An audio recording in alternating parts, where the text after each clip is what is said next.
Hello students, welcome to Radha's Learning Hub. இந்த வீடியோவில் என்ன பார்க்க போகிறோம்? 10th சயின்ஸ்க்கான பப்ளிக் எக்ஸாமுக்கான இம்பார்ட்டன்ட் கொஸ்டின்ஸ் அண்ட் ஷெட்யூல்ஸ் பார்க்க போகிறோம். 10th பேப்பர் மேக்ஸ் பேப்பர் ஈஸியாக இருந்துச்சு, அதே மாதிரி சயின்ஸை படிச்சிட்டிங்கன்னா ஈஸியாக இருக்கும். இன்றைக்கி ஈவினிங் வந்து 1 மார்க்ஸ் நீங்கள் எப்படி படிச்சிருப்பீங்க, book back 1 marks. And 8th நாளைக்கு மார்னிங் என்ன படிக்க போகிறீங்கன்னா ஃபிசிக்ஸ் கெமிஸ்ட்ரி, ஃபிசிக்ஸில் 4 and 6, கெமிஸ்ட்ரியில் வந்து 7 and 10 சாப்டர் படிக்க போகிறீங்க.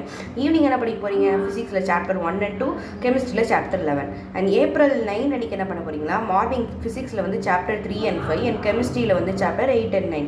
ஈவினிங் என்ன படிக்க போகிறீங்கன்னா பயாலஜியில் சாப்டர் 12, 14, 16, 17 and 20 படிக்க போகிறீங்க. 10th morning, April 10th morning நம்ம பயாலஜி படிக்க போகிறோம். பயாலஜியில் பேலன்ஸ் என்னென்ன இருக்குது? 18, 19, 21, 13, 15, 22 and 23 இந்த சாப்டர்ஸ் எல்லாம் படிச்சிருவீங்க. ஈவினிங் என்ன பண்ண போகிறோம்னு பார்த்தீங்கன்னா ஃபுல் ரிவிஷன் கொடுக்க போகிறோம். அண்ட் நெக்ஸ்ட் டே மார்னிங்கும் ஃபுல் ரிவிஷன் கொடுத்தீங்கன்னா 75க்கு 75 நம்ம கையில். தேங்க்யூ.